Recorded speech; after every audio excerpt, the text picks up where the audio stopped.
Hai investor ajaib, di video kali ini kita akan lanjutkan pembahasan tentang bagaimana mencari saham kinerja baik.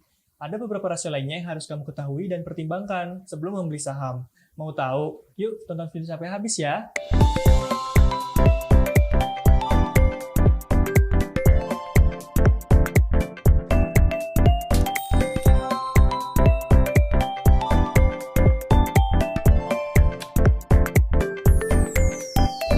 Kembali lagi bersama dengan saya, Fadli. Kalau di video sebelumnya, kita sudah membahas bagaimana cara memilih saham yang bagus berdasarkan 3 indikator utama, yaitu NPM, ROE, dan ROA. Nah, selain rasio NPM, ROE, dan ROA, ada 2 rasio lagi nih yang harus kamu ketahui dan pahami, yaitu PBV dan PER atau PER. 2 rasio ini bisa kamu lihat melalui fitur case statistik di aplikasi Ajaib. PER atau Price to Earning Ratio adalah sebuah indikator yang membandingkan harga saham dengan kemampuan perusahaan dalam mendapatkan keuntungan. Semakin kecil angka PER, artinya saham tersebut murah atau under value. Sementara semakin besar angka PER, maka sahamnya semakin mahal. Tetapi, seperti dengan ROE dan ROA yang sudah kita bahas pada video sebelumnya, nilai PER sebuah perusahaan harus dibandingkan dengan nilai PER perusahaan lainnya dalam industri yang sama. Karena belum tentu saham yang murah itu under value dan layak untuk dibeli. Kita juga perlu melihat beberapa aspek lainnya, seperti berapa pendapatannya, jumlah asetnya, rasio hutangnya, beban pajaknya, dan berbagai indikator lainnya. Nah, untuk menghitung PER ini, kita harus mengetahui terlebih dahulu laba per saham, atau biasa disebut dengan EPS, earning per share, yang didapatkan dari laba bersih dibagi dengan jumlah saham yang beredar.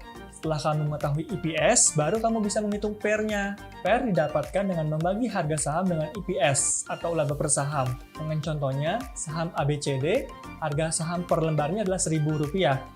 Dengan EPS-nya Rp100, maka nilai PER-nya adalah 10 kali, yang didapat dari 1000 dibagi dengan 100. Karena harga saham terus berubah setiap waktunya, dan begitu juga dengan EPS-nya, maka nilai PER ini juga akan berubah dari waktu ke waktu loh. Cari saham yang under value, bukan saham yang murahan ya. Sedangkan PBV atau Price to Book Value Ratio ini adalah sebuah indikator yang membandingkan harga saham dengan nilai bukunya, atau juga bisa dibilang adalah perbandingan harga yang ada di pasar dengan nilai jual sesungguhnya dari suatu perusahaan pada saat dia dilikuidasi atau dibangkrutkan setelah dikurangi utang yang dimilikinya. Semakin rendah nilai PBV, maka semakin menarik nih saham tersebut. PBV yang didapatkan dengan cara harga saham dibagi dengan ekuitas per jumlah saham beredarnya.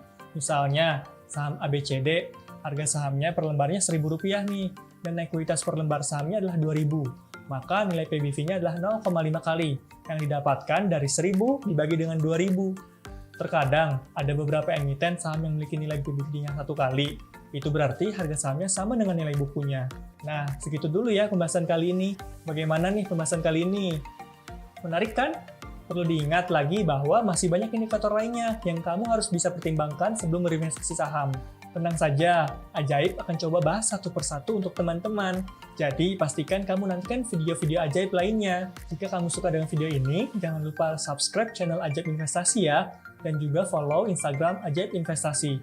Dan juga nih, share ke teman-teman kamu supaya semakin banyak yang mengerti tentang investasi dan pasar modal Indonesia, supaya pasar modal kita semakin berkembang.